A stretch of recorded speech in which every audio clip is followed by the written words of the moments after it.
morning and welcome back to the class. Hope that you all are good and keeping safe at your respective places.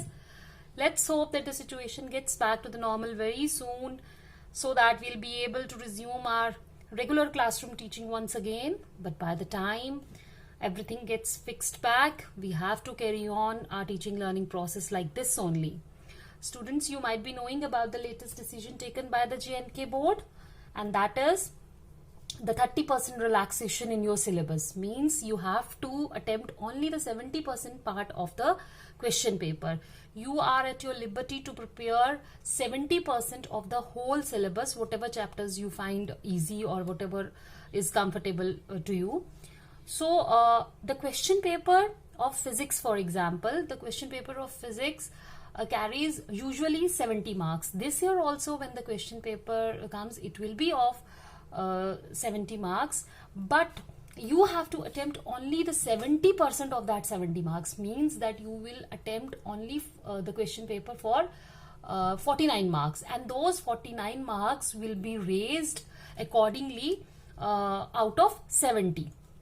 Means if you attempt more than for 49 marks, for example, if a student knows the answer of the question paper, questions in the question paper of carrying weightage more than 49 marks, means if he attempts for 55 or suppose say 70 marks whole, he or she will be evaluated for the first 49 marks she has attempted. So be very careful about it, and whatever score you obtain out of those 49 marks will be raised accordingly out of 70 marks. I'll give you an example. For example, if a student gets 35 marks out of 49, using the unitary method, out of 49 he gets 35, out of 1 he gets 35 upon 49, and out of 70 he will get 35 upon 49 into 70, and that will be 50 marks. Okay, so out of 49 a student has got only 35 marks, but you will be assessed for 70 marks. So accordingly, your marks which you have scored out of 49 will be raised out of 70, and out of 70 you will get 50 marks. I hope it is clear to you. There is a lot of time अभी इन सब चीजों के लिए you will be told about all these things by your teachers when the classroom teaching will start once again. So let's start with our class. Move on to our first question.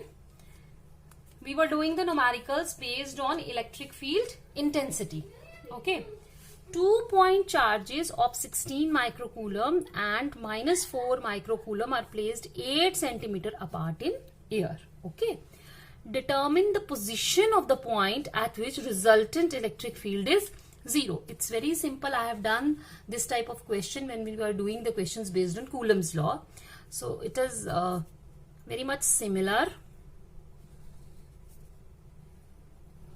Here we have taken 2-point charges. Let us say this a position A and this position B. 16 microcoulomb charge is placed at A and -4 microcoulomb is placed at B. Okay. Now according to the question, the distance between these two charges is 8 centimeter and the medium is air. Determine the position of the point at which the resultant electric field is 0. Means we have to get a point of the null point. Null point means where electric field is 0. Okay. So we have to get any point on the line joining these two charges where the net electric field, means resultant electric field due to this charge and due to this charge, is going to be 0. So I have told you when we were doing the questions of force that suppose if I take a charge between them, okay, if I take a point between them, and suppose we want to find the electric field intensity at this point and prove that at this point the electric field intensity is going to be 0. In my previous class I told you that the point where you have to find out the electric field intensity need not to have a charge placed at that point. You have to assume or you have to imagine that a unit positive charge is being placed at that point. Okay, so at the point which where we want to find the electric field intensity to be 0 is taken somewhere between these two charges.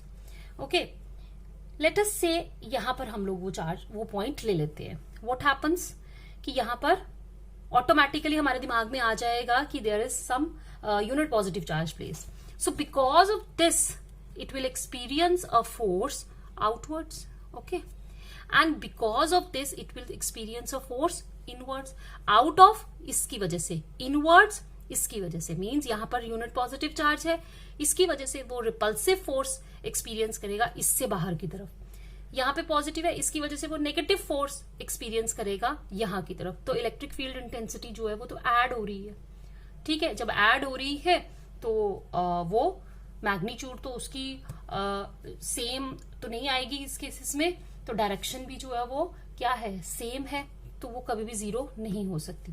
मैंने पिछली बार भी आपको बताया था, जब भी कभी ऐसा हो कि एक चार्ज पॉजिटिव और दूसरा चार्ज नेगेटिव है और हमें वो पॉइंट निकालना है जहां पर उसकी फोर्स, यहाँ इलेक्ट्रिक फील्ड 0 हो, that point is taken in दोनों के अवे. मतलब बीच में नहीं आएगा, वो बाहर आएगा. सो let us say here is a point where the electric field we will calculate equal to 0. Let us take this point at a distance x from B. ठीक है. Now electric field at P due to A will be like this because वो repulsive होगी. And electric field at P because of B, because वो attractive होगी, it will be okay. Direction opposite आ गई. अब अगर मैग्नीट्यूड इक्वल आ जाए तो इलेक्ट्रिक फील्ड क्या हो जाएगी, 0. So electric field at P will be 0 when EA is equal to EB. अब हम EA फटाफट लिख लेंगे. EA किसकी वजह से, इसकी वजह से, that is 16 into 10 की पावर -6, ये वाला चार्ज आएगा, अपॉन डिस्टेंस. यहां का x है, यहां से 8 है, equal to 1/4 pi epsilon naught. Now because of this it is 4 into 10 to the power -6 और इसका डिस्टेंस कितना है, x स्क्वायर. ये भी कैंसल, ये भी कैंसल, ये भी यहाँ पे आएगा 4/8 प्लस x का स्क्वायर. ये आया 2/8. स्क्वायर रूट ले लेंगे. मैं यहाँ पर सिर्फ पॉजिटिव साइन ले रही हूँ क्योंकि पहले हम करके देख चुके हैं कि जब नेगेटिव साइन लेंगे वो पॉइंट बीच में आएगा और दैट इज नॉट पॉसिबल. तो आपके पास आया 2x is equal to 8 plus x. ठीक है, तो वो x is equal to 8 centimetre. किस पॉइंट पे आएगी, यहां पर, जो कि x की पोजीशन की आई 8 सेंटीमीटर फ्रॉम दिस. तो यहां से कितना दूर हो जाएगा वो, 16 centimetre. So the charge, the point, determine the position of the point. The point has to be placed 8 centimeter away, that is towards right from B, and 16 centimeter towards right from A. Clear हुआ? ये question, इस तरह का question exam में पूछा जा चुका है already. That's why I have taken up this question. Now let's move to the second question, that is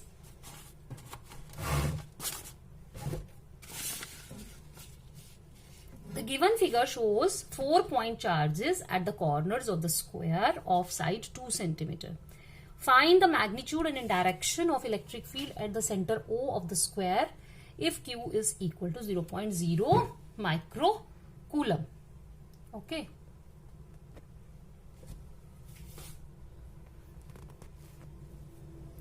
okay. अब देखो क्या है कि आपको एक स्क्वायर दिया गया और उसमें सभी साइड्स कितनी है, स्क्वायर की सभी साइड्स इक्वल होती हैं, दे आर 2 सेंटीमीटर ईच। ठीक है, अब हमें इलेक्ट्रिक फील्ड की डायरेक्शन और मैग्नीट्यूड निकालनी है, कहां पर, सेंटर पर। ठीक है, तो सेंटर पर हमने एज्यूम कर लेना एक यूनिट पॉजिटिव चार्ज। क्लियर? यहां पर देखो ये आया मेरा electric field due to D, वो होगी मेरी ईडी। यहां पर इलेक्ट्रिक फील्ड आएगी किसके कारण, ईबी के कारण। ठीक है, ये दोनों क्या है, आपस में ऑपोजिट आएंगी, तो हम इसका रिजल्टेंट ले लेंगे। ठीक है, अब इस पॉइंट के ऊपर यहां से ये देखो, ये पॉइंट क्या है, ये तो पॉजिटिव ही रहेगा, क्योंकि इलेक्ट्रिक फील्ड इंटेंसिटी के लिए जिस पॉइंट पे इलेक्ट्रिक फील्ड इंटेंसिटी निकालनी है वो हमेशा वहां पॉइंट जो है उस पॉइंट के ऊपर पॉजिटिव यूनिट पॉजिटिव चार्ज ही प्लेस्ड है। यूनिट पॉजिटिव चार्ज ये हमारा नेगेटिव है, तो ये इसकी तरफ अट्रैक्ट होगा। So it will be the direction of E A. अब ये यूनिट पॉजिटिव चार्ज ये भी नेगेटिव है, तो ये इसकी तरफ भी अट्रैक्ट होगा। So it will be the direction of. ठीक है, हमारे पास देखो क्या हो रहा है, यहां पर हमारा वेक्टर भी जो हमने क्लास 11 में पढ़ा था वो भी एक इंपॉर्टेंट रोल प्ले करता है डायरेक्शंस में। देखो ये दो आपकी आएंगी इस डायरेक्शन में, ठीक है, ऑपोजिट डायरेक्शन में, ये दो ऑपोजिट डायरेक्शन में। ईबी और ईडी में से जो बड़ी होगी, the net resultant field will be in that direction and magnitude will be given by बड़ी माइनस छोटी। उसी तरीके से ये दोनों, जो भी बड़ी होगी उसमें से छोटी वाली माइनस हो जाएगी और डायरेक्शन जो है वो वही होगी जो बड़ी वाली की है, वो भी हम फाइंड आउट करेंगे। सबसे पहले मुझे बताओ इसका और इसका, क्योंकि हमें डिस्टेंस चाहिए ना, अब ये वाले, ये डिस्टेंस और ये डिस्टेंस आई रिक्वायर। तो मैं यहां पर एक आपको छोटी सी डायग्राम बना के देती हूं। देखो how to find out, this is 2 and this is 2। So Pythagoras theorem use करके this will be √2 square plus √2 square. Okay, now let's solve it. We'll draw the diagram once again here.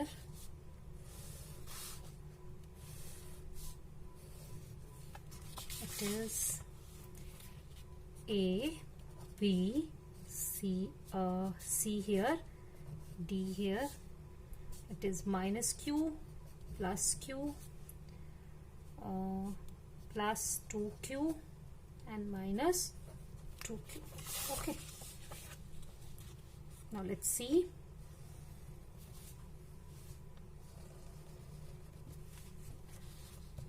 So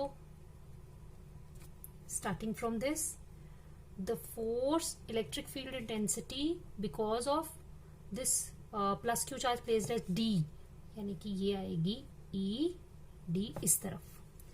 अब E B plus 2Q के कारण है तो बाहर की तरफ, और इसकी मैग्नीट्यूड ज्यादा होगी तो वो आ जाएगी ई बी। ठीक है, अब देखो यहां पर जो चार्ज है माइनस ड्यू क्यू के कारण इधर को जाएगा, फोर्स ऑफ अट्रैक्शन ई ए। ये 2Q है मैग्नीट्यूड, यहाँ Q है, ये इधर को जाएगा लेकिन इसकी मैग्नीट्यूड कम होगी, तो it is due to C। ये ड्यू टू A, ये ड्यू टू C। ठीक है, अब देखो हमारे पास क्या हो गया, क्वेश्चन हमारा सॉल्व हो गया ऑलमोस्ट। यहां पर दो वेक्टर्स हैं जो ऑपोजिट डायरेक्शन में है, यहां पर दो वेक्टर्स हैं जो ऑपोजिट डायरेक्शन में है। इनका रिजल्टेंट आएगा बड़ी माइनस छोटी, इसका रिजल्टेंट आएगा बड़ी माइनस छोटी। फिर हमारे पास दो वेक्टर्स आ जाएंगे जो इस डायरेक्शन में होंगे और इसका हम क्या निकालेंगे, रिजल्टेंट। तो सबसे पहले मैं निकालूंगी E B। Okay, E B मेरी magnitude I, that is because of E B जो है that is because of 2Q and E D is because of Q। तो पहले हम ई डी ही निकाल लेते हैं। 1/4 पाई एप्सिलॉन नॉट, वो किसके कारण है? ई डी है जो, वो प्लस क्यू के कारण, क्यू अपॉन √2 इंटू 10⁻⁻² का स्क्वायर। क्यों मैंने लिखा 10⁻⁻²? क्योंकि सेंटीमीटर में है ये, और आपको यहीं पे कन्वर्ट कर लेना है। तो सॉल्व कर लेते हैं पहले। It is 1/4πε0 Q/2 into 10⁻⁴। ठीक, हम इसको E रख लेते हैं, मान लेते हैं इट इज E। अब आ गया हमारे पास EB। EB कितना आएगा? दैट विल बी, EB किसके कारण है? इसके कारण, और उसको मैं रख लूंगी ट्वाइस ऑफ E। आ गया ये भी हमारे पास। ठीक है, अब हम निकालेंगे इन दोनों का रिजल्टेंट। सो E1, सपोज मैंने E1 ले लिया। अब बताओ EB बड़ा है या ED बड़ा है? EB बड़ा है, तो ऑब्वियसली हमारा E1 जो होगा that will B EB minus ED, वो होगा twice of E minus E, और E और उसकी डायरेक्शन क्या होगी? जो इसकी है अलोंग, ये O है ना मेरा, अलोंग OD, तो E1 की भी डायरेक्शन यही होगी। Now what is EC equal to? EC देखो किसके कारण है? माइनस Q के कारण, तो Q/2 इंटू, तो ये भी मेरा E आएगा, और इसकी डायरेक्शन क्या है? Along OC। Now EA will be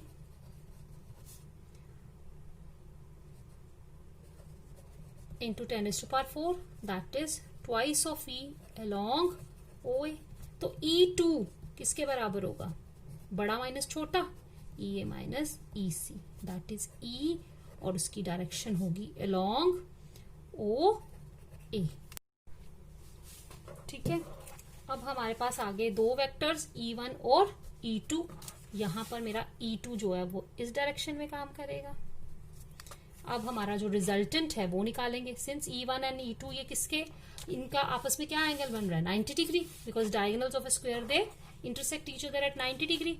so resultant E net will be equal to E1 square plus E2 square plus E1 twice E1 E2 cos of 90 degree, that is E1 का square plus E2 का square. ठीक है, वो हमारा आ जाएगा E1 और E2, और दोनों की वैल्यू क्या है? E square plus E square, twice of E square under root, that is √2 into E। अब मैं E की वैल्यू यहां सब्सटीट्यूट कर लूंगी, तो E net is equal to 1/4πε0 Q/2 into 10⁻⁴। ठीक है, अब मैं जो वैल्यूज हैं बाकी वो भी लगा लूंगी। Q की वैल्यू है 0.02 इंटू 10⁻⁻⁻, बिकॉज Q दिया हुआ है माइक्रोकूलम में, और अपॉन में आ गया, यहां क्या था? Q/2। ठीक है, अब देखो इसको मैंने इसके साथ सॉल्व कर लिया।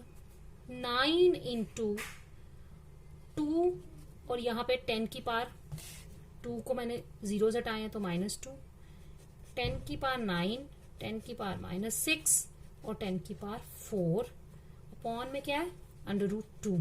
ये कट गया, यहाँ √2 आ गया। 9 √2 और 10 की पावर्स हम कैलकुलेट कर लेंगे। 9 + 4 13, 13 - 6 7, 7 - 2 5। तो नेट इलेक्ट्रिक फील्ड ये होगी, और डायरेक्शन देखो, बिकॉज ये दोनों 90 डिग्री पे है, तो कहीं 45 डिग्री पे यहां पर ये रिजल्टेंट E नेट एक्ट करेगा, and E net is parallel to BA। So direction of resultant electric field is parallel to BA. This is our question. ठीक है, Now let's come to the third question. 2-point charges plus 2q and minus 2q are placed at the vertices B and C of an equilateral triangle ABC of the side A as shown in the figure. Obtain the expression for the magnitude and the direction of the resultant electric field at the vertex A due to these charges. Okay. क्या करना है आपको? एक triangle दिया है, जल्दी से देखेंगे ये ए बी सी, एक वर्टेक्स पे प्लस क्यू रखा है, एक वर्टेक्स पे माइनस 2q चार्ज रखा हुआ है. हमें क्या करना है? मैग्नीट्यूड और डायरेक्शन निकालनी है रिजल्टेंट फील्ड की वर्टेक्स ए पे ड्यू टू दीज चार्जेस. सबसे पहले तो आप देखो, हमने इस पॉइंट पे निकालना है. ठीक है, ये देखो, ये आया ए, ये आया बी और ये आया C. It is plus Q, it is minus 2q. इसकी वजह से, इस प्लस क्यू की वजह से ये जो यहां पर इलेक्ट्रिक फील्ड आएगी ए पे, इट विल बी आउटवर्ड्स, क्योंकि यहां पॉजिटिव चार्ज प्लेस्ड है हमारे दिमाग में, बाहर को ले जाएगा. और ये जो आएगी सी की वजह से वो इनवर्ड्स, क्योंकि पॉजिटिव है, ये नेगेटिव है, ये इधर को खींचा चला आएगा. अब मुझे बताओ कि ये जो आपका एंगल होगा, ये वाला एंगल, ये कितने डिग्री का होगा? सबको पता है कि ये तीनों साइड्स बराबर है तो इक्विलेटरल ट्रायंगल है. इक्विलेटरल ट्रायंगल हो तो सारे एंगल्स कितने होते हैं? 60 डिग्री के. तो स्ट्रेट लाइन, ये अगर ये 60 का है तो ये कितना होगा? 120 का. तो सिंपल है, ई निकालेंगे, ईसी निकालेंगे, इन दोनों का जो रिजल्टेंट है वो निकालेंगे, क्योंकि ये दोनों आपस में 120 डिग्री का एंगल बना रहे हैं. दो वेक्टर्स हैं 120 डिग्री पे इंक्लाइंड है, तो रिजल्टेंट निकल जाएगा रिजल्टेंट के फॉर्मूले से, और डायरेक्शन निकल जाएगी टेंजेंट बीटा के फॉर्मूले से. ठीक है. So first of all we'll find out what is EA. EA हमारा निकला 1/4πε0 Q upon A square. Direction कहाँ को आएगी? बाहर की तरफ, आउटवर्ड्स. EC. ओके.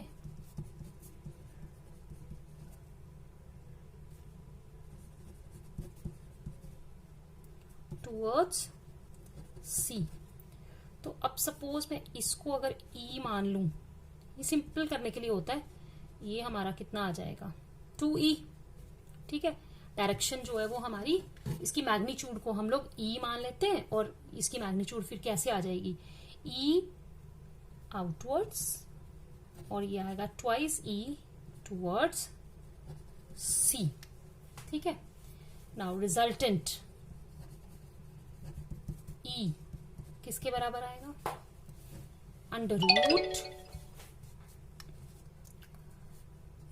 EA का स्क्वायर प्लस EC का square plus 2EA EC cos of 120 degree. EA की जगह डालूंगी मैं E स्क्वायर, प्लस EC की जगह डालूंगी 2E का square plus 2 into E into twice of E, और cos 120 की वैल्यू होती है -1/2. ठीक है. यहां से हमारा ये कैंसिल हो जाएगा. देखो, E square plus 4E square plus minus आएगा यहां माइनस 2E स्क्वायर. ठीक है. क्या आंसर आया? E square plus 4E 5 minus 3E square. Answer will be under root 3E. तो रिजल्टेंट क्या आया?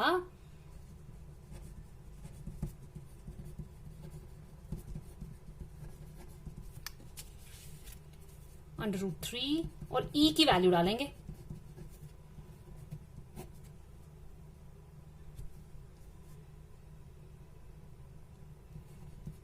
ठीक है. और अब हमने इसकी क्या निकालनी है? डायरेक्शन. डायरेक्शन के लिए देखो, हमारा टेंजेंट बीटा का फॉर्मूला चलेगा. वो क्या होता है? सपोज अब देखो, हमारी ये जो रिजल्टेंट है वो कहाँ जाएगा? पहले मैं इसको पैरेललोग्राम को कंप्लीट करूंगी. जो इसका डायगोनल होगा वो देगा हमें क्या? रिजल्टेंट. सो ये जो एंगल बीटा होगा, this will be your angle which the resultant makes with this, ये जो आपका हॉरिजॉन्टल वाला कंपोनेंट आएगा, हॉरिजॉन्टल वाला वेक्टर आएगा। तो टेंजेंट बीटा का फॉर्मूला याद करो क्या होता है, perpendicular vector sorry sine theta upon base वाला vector plus perpendicular vector cos theta. ये परपेंडिकुलर मतलब जो वर्टिकल वाला वेक्टर होता है जिसके साथ बीटा नहीं बनता। ठीक है, यही तरीका रखो आप याद करने का कि ये वाला वेक्टर हमने अगर बीटा ये लिया है, इसके साथ लिया है, ये वाले वेक्टर के साथ, तो ये हमारा बेस वेक्टर हो जाएगा, ये वर्टिकल वेक्टर हो जाएगा। तो ई ए की वैल्यू क्या आएगी, that will be E sine, दोनों के बीच में साइन 120, ई सी 2e प्लस ई ए और कॉस 120। बताओ मुझे साइन 120 की वैल्यू कितनी होती है। साइन 120 निकालना, देखो मैंने पहले भी कराया हुआ, ये 180 degree minus 60 degree, it will be sine 60 degree. Since 180 minus 60 यानी 120 degree lies in the second quadrant, second quadrant में साइन पॉजिटिव होता है, इसीलिए ये आएगा √3/2, √3/2 twice of e plus cos 180 अब 120 is -1/2। ठीक है, ये आया 2e minus e/2, it is 3e/2। यहां से आपका e भी कैंसिल, e भी कैंसिल, 2 भी कैंसिल, 2 भी कैंसिल, तो मेरा टेंजेंट बीटा आई थिंक आएगा √3 upon 3, that is 1/√3।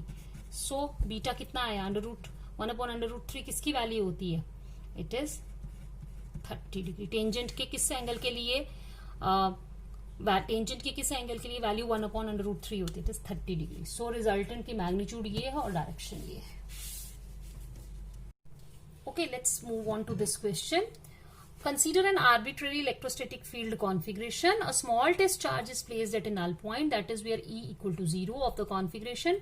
Show that the equilibrium of the test charge is necessarily unstable. मैंने पहले भी आपके साथ पिछले lectures में have discussed about a stable and unstable equilibrium. This question I have taken from NCERT. This question has already been asked by the CBSE 2-3 times. That's why I decided to discuss it with you. इस question में क्या किया गया है कि आपको कहा गया है कि एक आपके पास आर्बिट्रेरी इलेक्ट्रिक फील्ड है, तो मैंने कंसीडर कर लिया सिंगल पॉइंट चार्ज के कारण जो इलेक्ट्रिक फील्ड प्रोड्यूस होता है, that is radially outwards origin पर।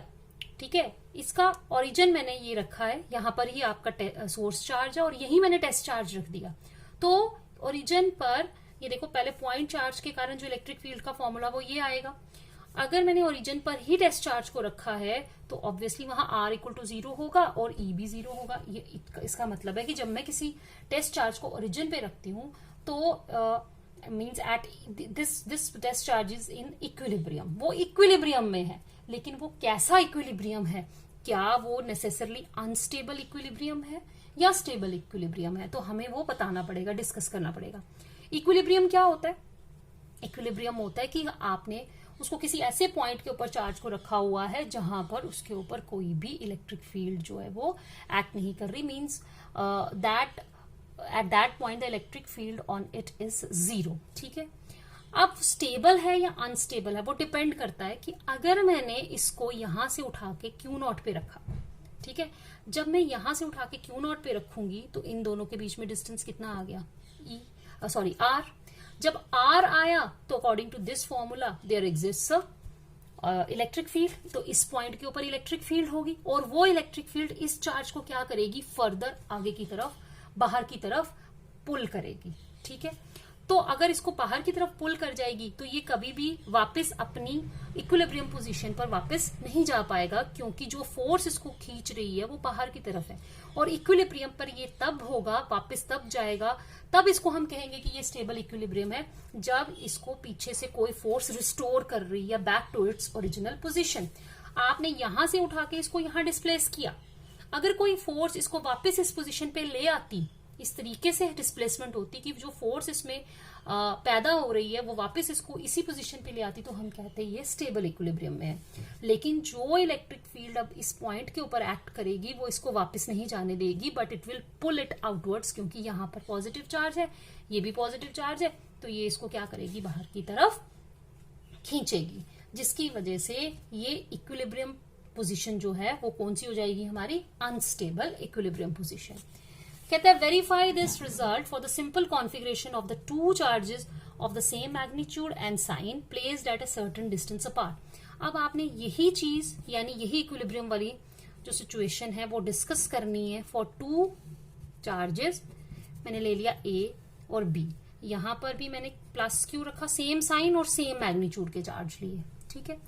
अब मैंने कहीं इसके बीच में यहां पे सपोज मिड पॉइंट इसका आता है, जहां पे मैंने मान लिया कि हमारी इलेक्ट्रिक फील्ड कितनी है, 0, ठीक है।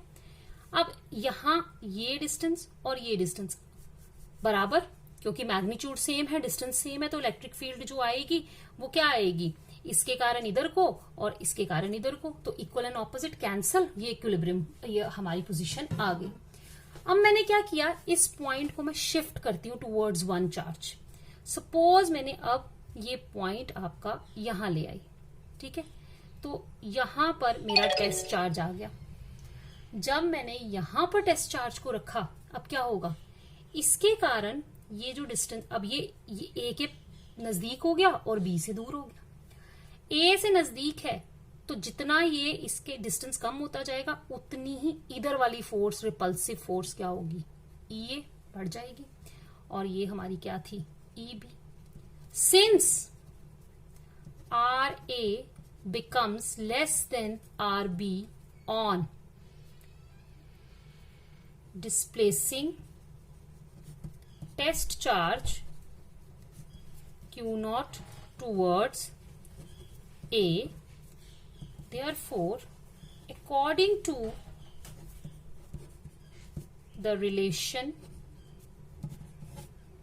1, EA will be stronger than EB।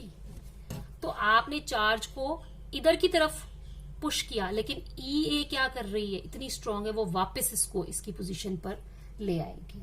Means restoring force जो है वो डिस्प्लेसमेंट के ऑपोजिट एक्ट कर रही है। तो ये वाला जो केस हो गया, so EA will pull back the test charge back to its equilibrium position. So this system is in stable। पता चला स्टेबल इक्विलिब्रियम में क्यों है, स्टेबल इक्विलिब्रियम में तब होता है जब उसको इक्विलिब्रियम पोजीशन से डिस्प्लेस करें, लेकिन जो फोर्सेस उसमें पैदा हो वो इस तरीके की हो कि वो वापस उसको इक्विलिब्रियम पोजीशन के ऊपर खींच के ले आए, उसको फर्दर डिस्प्लेस ना होने दे। इस केस में ऐसा ही हो रहा है, ये आपने इधर किया लेकिन ये जो है वो बढ़ गया और वो इसके ऑपोजिट डायरेक्शन में एक्ट कर रहा है, वो वापस इसको इस पोजीशन पे ले आएगा, आगे ए की तरफ नहीं जाने देगा। तो ये कौन सी पोजीशन हुई, इक्विलिब्रियम पोजीशन। क्लियर। एक क्वेश्चन है, ये क्वेश्चन मैं आपको ओरली करवाऊंगी, आप लोग ये खुद करेंगे, ठीक है। In the given arrangement of charges, find for what value of Q does the total electric field vanish at C, the center of the triangle। सबसे पहले सेंटर ऑफ द ट्राइंगल लिया है ये हमने, ठीक है। ये तीनों साइड्स बराबर हैं, इट मींस ये कौन सा ट्राइंगल हुआ, इक्विलेटरल ट्राइंगल। इक्विलेटरल ट्राइंगल का जो सेंटर होता है दैट इज जहां पर इक्विलेटरल ट्राइंगल में सेंट्रॉइड, सर्कमसेंटर, इन सेंटर वो सभी कोइंसाइड करते हैं। तो सपोज ये जो सेंटर है ये हमारा सेंट्रॉइड है, जहां पर सारे जो मीडियंस हैं वो मीट कर रहे हैं। तो लेट अस से दिस इज द मीडियन, ये भी मीडियन है, ये भी मीडियन है।